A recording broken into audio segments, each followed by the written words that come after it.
ഞാൻ civil engineering കഴിഞ്ഞതാ. കഴിഞ്ഞ കഥയാ പറഞ്ഞത്. അതുകൊണ്ടാ നിങ്ങളുടെ തലയിൽ എന്ത് വന്ന് വീണാലും അതിൽ കഴമ്പില്ലാന്ന് ഞാൻ പറയുന്നത്. അതൊക്കെ വിട്. നമുക്ക് ഒരുപാട് മണ്ടത്തരങ്ങൾ പറ്റിയിട്ടുണ്ട്. പലപ്പോഴും നമ്മൾ പലതും വിശ്വസിച്ചിട്ട് അതിന്റെ ഒക്കെ അവസാനം നമുക്ക് തിരിച്ചടി നേരിടേണ്ടിയും വന്നിട്ടുണ്ട്. അതുപോലെയൊന്നും അല്ല ഇപ്പൊ. കണ്ണേട്ടന് ലക്ഷ്മി എന്ന് വെച്ചാ വെറുപ്പാ. കണ്ണേട്ടൻ അങ്ങനെ ആരെയും വെറുക്കാൻ കഴിയില്ല കരണേ. പിന്നെ അന്യന്റെ കുഞ്ഞിനെ പേരിക്കൊണ്ട് നടക്കുന്നവളെ കണ്ണേട്ടൻ സ്നേഹിക്കോ? അങ്ങനെ ചോദിച്ചാൽ എനിക്ക് മറുപടിയില്ല. പക്ഷേ പലതും കൂട്ടി വായിക്കുമ്പോ ആകെ ഒരു നീറ്റൽ പോലെ. നിങ്ങൾ നേറിക്കൊണ്ടിവിടെ നിന്നോ? ഓരോരോ സംശയങ്ങൾ ഉന്നയിക്കുന്ന നിങ്ങളായതുകൊണ്ടേ അതൊക്കെ വെറും നേരം പോക്കായിട്ട് ഞാൻ എടുത്തിട്ടുള്ളൂ. നമുക്കിനി അബദ്ധം പറ്റാൻ പാടില്ല. അങ്ങനെ സംഭവിച്ചാ നീ പോലും പിന്നെ ഈ വീട്ടിൽ കാണത്തില്ല. അല്ലെങ്കിലും ഞാൻ ഇവിടെ കാണത്തില്ലായിരുന്നു. പിന്നെ തിരിച്ചു വരേണ്ട സാഹചര്യം ഉണ്ടായിപ്പോയി. നിങ്ങൾ സിവിൽ എഞ്ചിനീയറിംഗ് ഒക്കെ പാസ്സായ സമയത്ത് കണ്ണേട്ടിനെ കൊണ്ട് സ്വന്തമായിട്ടൊരു ഓഫീസൊക്കെ തട്ടിക്കൂട്ടി എടുത്തിരുന്നെങ്കിൽ ഇപ്പോഴതിന്റെ MD ആയിട്ട് ഇരിക്കായിരുന്നല്ലോ. അങ്ങേരെ ലക്ഷ്മിയെ കല്യാണം കഴിക്കുന്നതിന് മുൻപായിരുന്നെങ്കിൽ പലതും ഇപ്പൊ നിങ്ങളുടെ പേരിൽ എഴുതി തന്നേനെ. അതിനൊന്നിനുള്ള മിടുക്കും ബുദ്ധിയും നിങ്ങൾക്കില്ലാതെ പോയി. എന്നിട്ടിപ്പോ എല്ലാം നഷ്ടപ്പെട്ട സമയത്ത് ജോലി ഇല്ലാത്തതുകൊണ്ട് വെറുതെ സമയം പോവാനായിട്ട് കണ്ണേട്ടിനെ സംശയിച്ചുകൊണ്ട് നടക്കുക.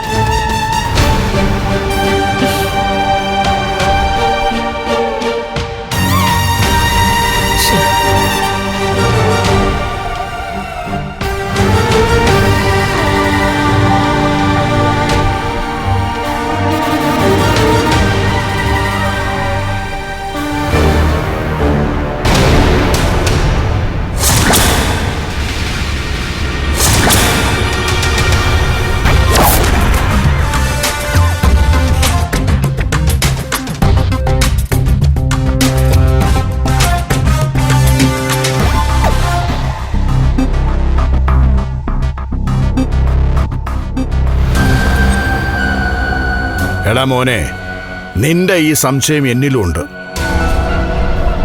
അന്ന് തോമസ് വൈദ്യന്റെ വീട്ടിൽ നിന്ന് കണ്ണനോടൊപ്പമാണ് മേഘൻ പുറത്തേക്ക് പോയത്. അതിനുശേഷം അവിടെ എന്താ നടന്നെന്ന് നമുക്കാർക്കും അറിയില്ല. അറിയാവുന്നത് കണ്ണനും മാർക്കോയ്ക്കും പിന്നെ മേഘനും മാത്രമാണ്. മേഘനാണെങ്കിൽ ഇപ്പോൾ അതിനെപ്പറ്റിയൊന്നും പറയാൻ പറ്റാത്ത അവസ്ഥയിലാണ്. പിന്നെ കണ്ണൻ പറയുന്നത് മാത്രമേ നമുക്ക് വിശ്വസിക്കാൻ പറ്റൂ. അതാണ് നമ്മുടെ ഗതികേട്. കരുണയ്ക്കോ അമ്മയ്ക്കോ ഒക്കെ കണ്ണേട്ടനിപ്പോ ഭയങ്കര വിശ്വാസാ. പക്ഷെ എവിടെയോ എന്തോ കുഴപ്പമുണ്ടോ അമ്മാവ? എടാ മോനെ, നിനക്കിപ്പോൾ പ്രത്യേകിച്ച് ജോലിയൊന്നുമില്ല. അതുകൊണ്ട് ഇതൊരു ജോലിയായിട്ടെടുത്തു. നിന്റെ ഉള്ളിലൊരു കരട് വീണിട്ടുണ്ടെങ്കിൽ അതെടുത്ത് കളയുന്നത് വരെ നീ കണ്ണൻ്റെ പിന്നാലെ പോകണം. പിന്നെ ഒരു കാര്യം നിനക്കും എനിക്കൊക്കെ ഉറപ്പാണല്ലോ, മഹാലക്ഷ്മിയുടെ വയറ്റിൽ വളരുന്നത് കണ്ണൻ്റെ കുഞ്ഞല്ല. അങ്ങനെ ഉള്ളപ്പോൾ നമ്മൾ കരുതുന്നത് പോലെ കണ്ണന് മഹാലക്ഷ്മിയെ സ്നേഹിക്കാനും അംഗീകരിക്കാനും പറ്റുമെന്ന് എനിക്ക് തോന്നുന്നില്ല. പിന്നെ അതിന് മറ്റൊരു വശമുണ്ട്. കണ്ണൻ അറിഞ്ഞിട്ടാണ് അവളുടെ വയറ്റിലൊരു കുഞ്ഞുണ്ടായെങ്കിൽ നിന്റെ സംശയത്തിന് പ്രസക്തി ഉണ്ട് മോനെ.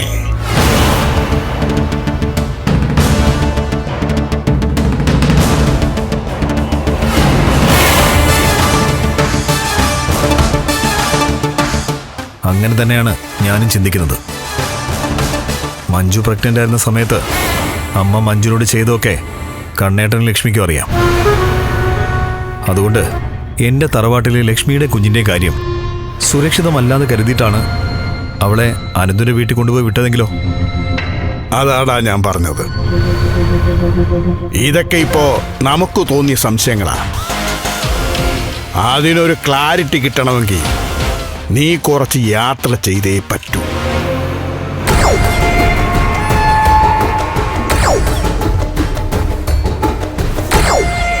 യാത്ര തുടങ്ങി കഴിഞ്ഞു അമ്മാവ. ഇങ്ങനൊരു സംശയം ഉള്ളി വെച്ചുകൊണ്ട് നടന്നാ ശരിക്കും ഉറക്കം പോലും കിട്ടില്ല. അതുകൊണ്ട് എൻ്റെ ഊഹം ശരിയായാലും തെറ്റായാലും ശരി, എനിക്ക് ഇതിനൊരു ഉത്തരം കിട്ടണം. ആ ഉത്തരം ഒരിക്കലും നമ്മളെ വേദനിപ്പിക്കാതിരിക്കട്ടെ എന്നാ എൻ്റെ പ്രാർത്ഥന.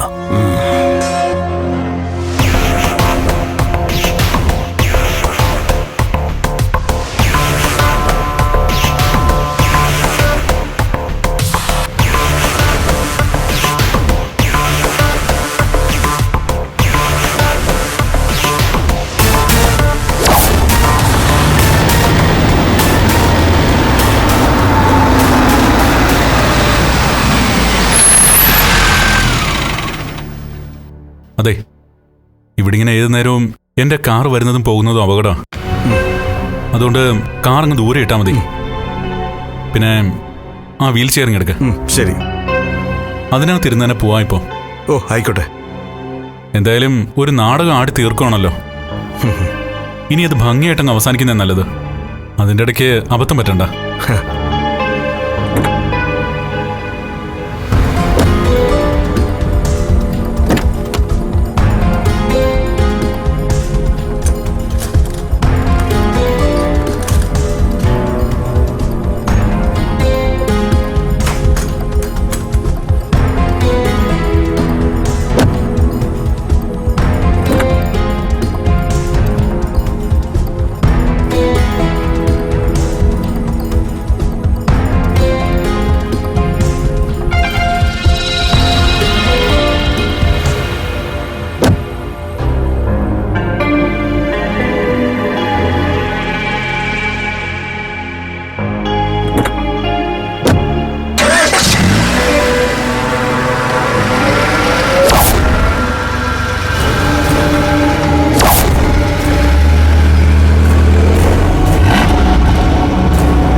നീ എത്തിയോടാ?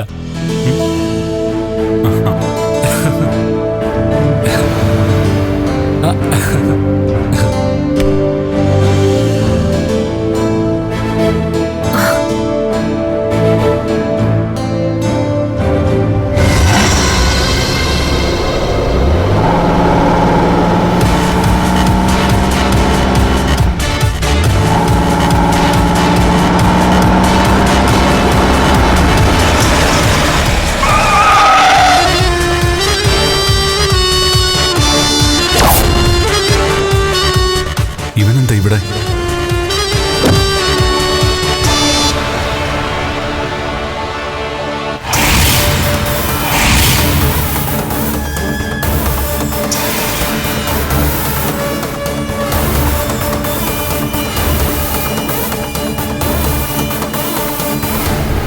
ഏട്ടെന്താ ഇവിടെ? അല്ല, നീ എന്താ ഇവിടെ? ഞാനിവരൊന്ന് കാണാൻ വന്നതാ. കൺസ്ട്രക്ഷൻ കമ്പനിയിൽ നിന്ന് എന്നെ പുറത്താക്കി. ഇപ്പോ ഫിനാൻസിയേഴ്സിൽ കൂടി കയറാന്ന് വെച്ചപ്പോ അതിനും സമ്മതിക്കുന്നില്ല. അതിന്റെ കൂടെയാ ഇയാളുടെ ഭീഷണി.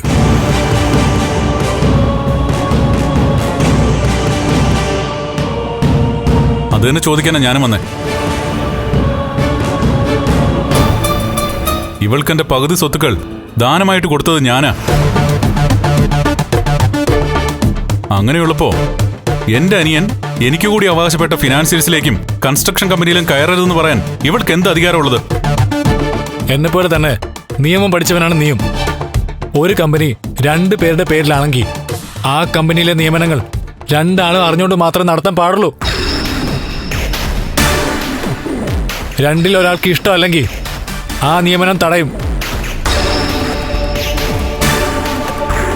അതുകൊണ്ടാ മഹിയുടെ അനുവാദമില്ലാതെ ഇവനെ കമ്പനിയിലോ ഫൈനാൻസിയേഴ്സിലോ കയറ്റിയ നിയമപരമായിട്ട് തന്നെ നീങ്ങുമെന്ന് ഞങ്ങൾ പറഞ്ഞത്. നീ പറഞ്ഞല്ലോ നമ്മൾ രണ്ടാളും ഒരുപോലെ നിയമം പഠിച്ചതാണെന്ന്. അങ്ങനെ നിയമപരമായിട്ട് നീ നേരിടുവാണെങ്കിൽ കോടതിയിൽ അതിനെ പ്രതിരോധിക്കാൻ എനിക്കറിയാം. എന്നാ പിന്നെ നമ്മുടെ തർക്കവും വഴക്കൊക്കെ കോടതിയിൽ മതി. അല്ലാണ്ട് എന്റെ വീട്ടുമുറ്റത്ത് വേണ്ട. നന്ദിയില്ലടാ. വന്ന വഴി മറക്കുന്ന ഒരുത്തിയായിപ്പോയി എന്റെ ജീവിതത്തിലേക്ക് കടന്നു വന്നത്. അതുകൊണ്ടാ എനിക്ക് ഇത്രയ്ക്ക് പരാജയം ഉണ്ടായത്.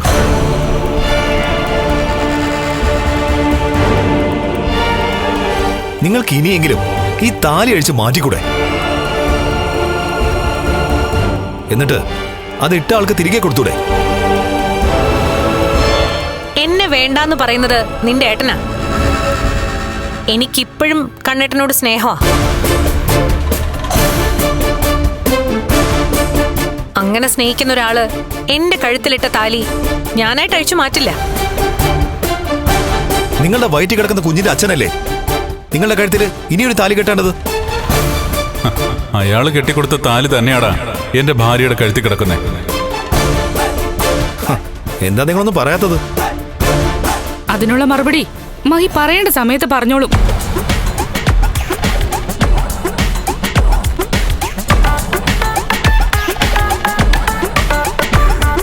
ഏട്ടൻ ഈ കാര്യം പറയാനാണ് ഇങ്ങോട്ട് വന്നെങ്കിൽ നമുക്ക് ഒരുമിച്ച് വരായിരുന്നല്ലോ.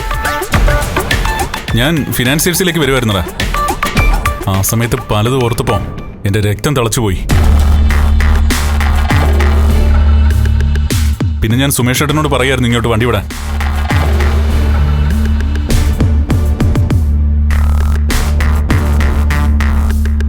ഇത്തിരിയെങ്കിലും ആത്മാഭിമാനം ഉണ്ടെങ്കിൽ കണ്ണേട്ടന്റെ അധ്വാനത്തിന്റെ പങ്ക് പറ്റാതെ അനധികൃതമായി നേടിയതൊക്കെ നിങ്ങൾ തിരിച്ചെഴുതി കൊടുക്കുകയാണ് വേണ്ടത്.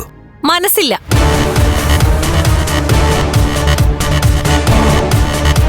എനിക്ക് കിട്ടിയതൊന്നും ഞാൻ ഇനി ആർക്കും കൊടുക്കാൻ പോകുന്നില്ല.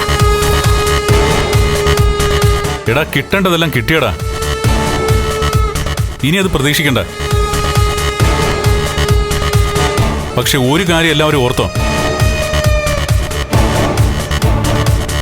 നിങ്ങൾ ഇനി എവിടെ പോയാലും ശരി ഇവനെ ഞാൻ സംരക്ഷിക്കും.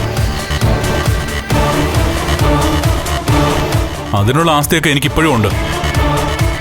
ആയിക്കോട്ടെ, പക്ഷെ മഹിക്കും കൂടി അവകാശപ്പെട്ട കമലേശ്വരം ഗ്രൂപ്പ് ഓഫ് കമ്പനീസിന്റെ ഏതെങ്കിലും സ്ഥാപനത്തിൽ ഇവനെ കയറ്റിയ അധിക നാള് ഇവനവിടെ ഇരിക്കില്ല. അത് എന്റെ മാത്രമല്ല, ഞങ്ങളുടെ വാശിയാ. എന്നാ കാണാവടാ ആരുടെ വാശിയാ ജയിക്കുന്നതെന്ന്. ആ, കാണാം. വാടാ.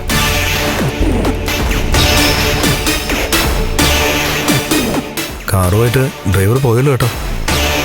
ആ, സുമേഷ് ഏട്ടൻ ആ ജംഗ്ഷൻ വരെ പോയതാ. ഇപ്പൊ വരും. ഒരു കാര്യം ചെയ്യും, ഞാൻ ഫിനാൻസിയേഴ്സിലേക്ക് തന്നെയാണ്. നമുക്ക് ഒന്നിച്ചു പോവാം. ഡ്രൈവറോട് അങ്ങോട്ട് വരാൻ പറഞ്ഞാൽ മതി. ആ,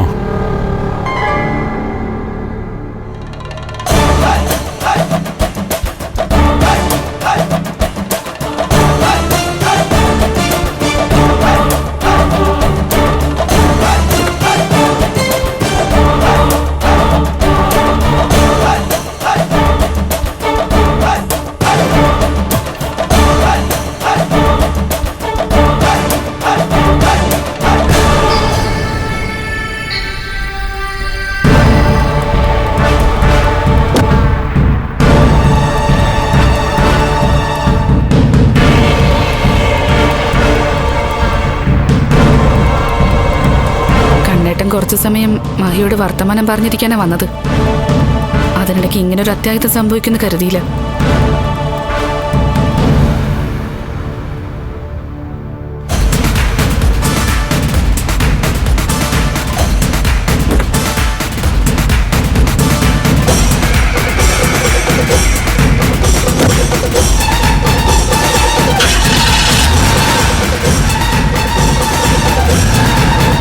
അവനെന്തൊക്കെ സംശയം ഉണ്ടെന്നാ തോന്നുന്നത്.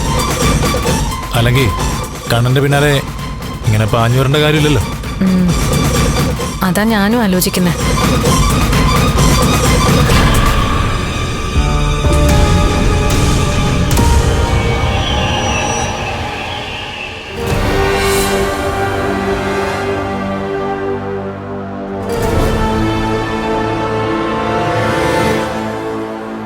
എന്ത് ചെയ്യാനാടാ, ഇനി കമ്പനി തീരുമാനങ്ങൾ എനിക്ക് ഒറ്റയ്ക്കെടുക്കാൻ പറ്റില്ലെന്ന് ഞാൻ പറഞ്ഞില്ലേ.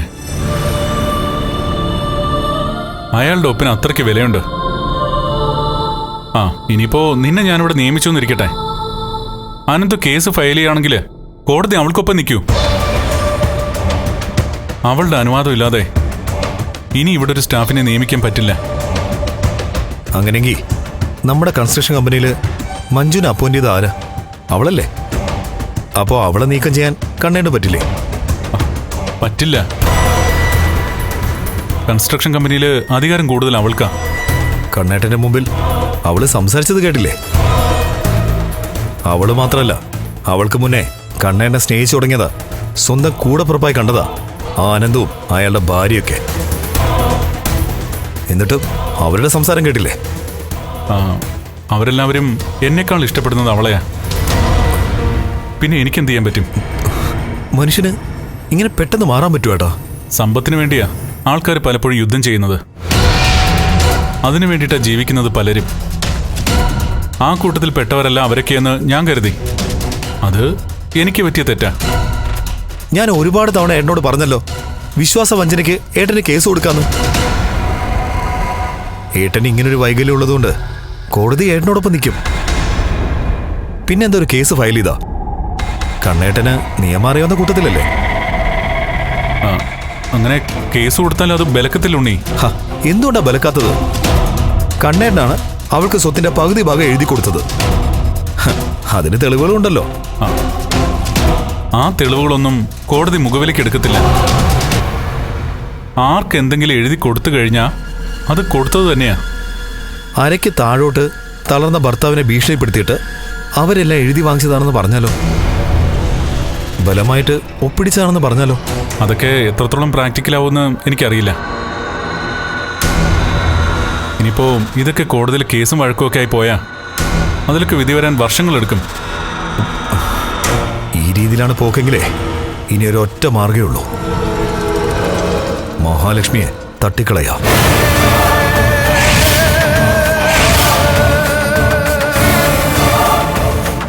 അതിന് എനിക്കൊപ്പം നിൽക്കാൻ കണ്ടേണ്ട പറ്റുമോ? നീ കാര്യങ്ങളൊക്കെ പ്ലാൻ ചെയ്തോ, ബാക്കിയൊക്കെ നമുക്ക് നോക്കാം. നാളെ മുതൽ എനിക്ക് ക്യാബിനിലേക്ക് വരാൻ പറ്റില്ലല്ലോ. വന്നു കഴിഞ്ഞാൽ നിയമപരമായി അവർ നേരിടും. പിന്നെ പോലീസ് വരും, ബലപ്രയോഗം നടത്തും. എന്തിനാടാ അതൊക്കെ? ശരിയാണ് കണ്ണേട്ടാ, ഞങ്ങളൊക്കെ ബുദ്ധിയില്ലാത്തവരായതുകൊണ്ടാണ് കണ്ണേട്ടൻ്റെ കയ്യിൽ നിന്ന് എന്തെങ്കിലുമൊക്കെ എഴുതി വാങ്ങാതിരുന്നത്. അതിനൊക്കെ നേരത്തെ പറ്റുമായിരുന്നു. കണ്ണേട്ടൻ എഴുതി തരികയും ചെയ്യായിരുന്നു. പക്ഷേ ഇങ്ങനെ ഒരുത്തി കണ്ണേട്ടൻ്റെ ജീവിതത്തിലേക്ക് വരുമെന്നും ഇതുപോലെയെല്ലാം മൊത്തത്തിൽ വിഴുങ്ങാൻ നോക്കുമെന്നും ഞങ്ങൾ സ്വപ്നത്തിൽ പോലും ചിന്തിച്ച കാര്യമല്ലല്ലോ.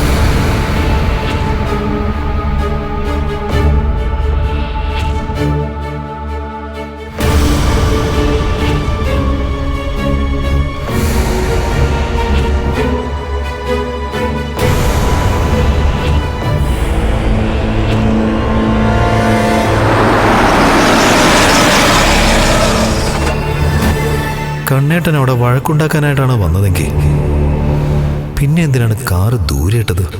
അതിലെന്തോ ദുരൂഹതയുണ്ടല്ലോ.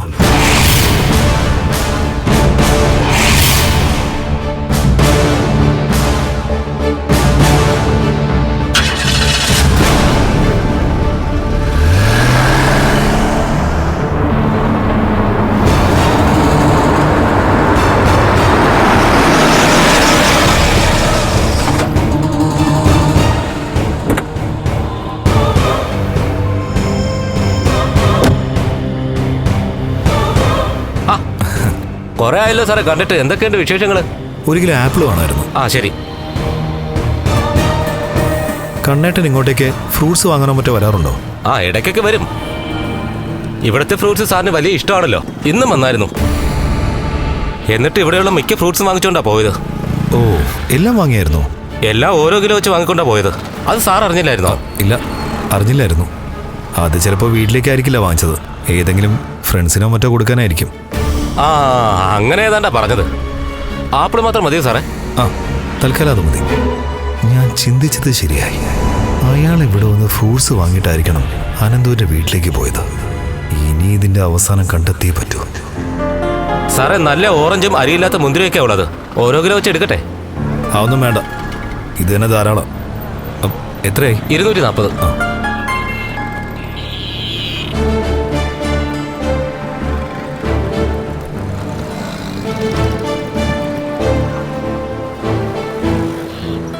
ഇവിടെ വന്ന് ധൈര്യമായിട്ട് വാങ്ങിക്കാം കേട്ടോ.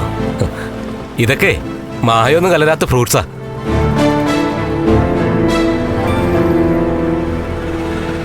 ഇത്തിരി മായം കലരുന്നോണ്ട് കുഴപ്പമൊന്നുമില്ല ഏട്ടാ. ഈ വാങ്ങിച്ചുകൊണ്ട് പോകുന്ന പല മനുഷ്യരുടെ ഉള്ളിൽ അതേ ഉള്ളൂ, മായം.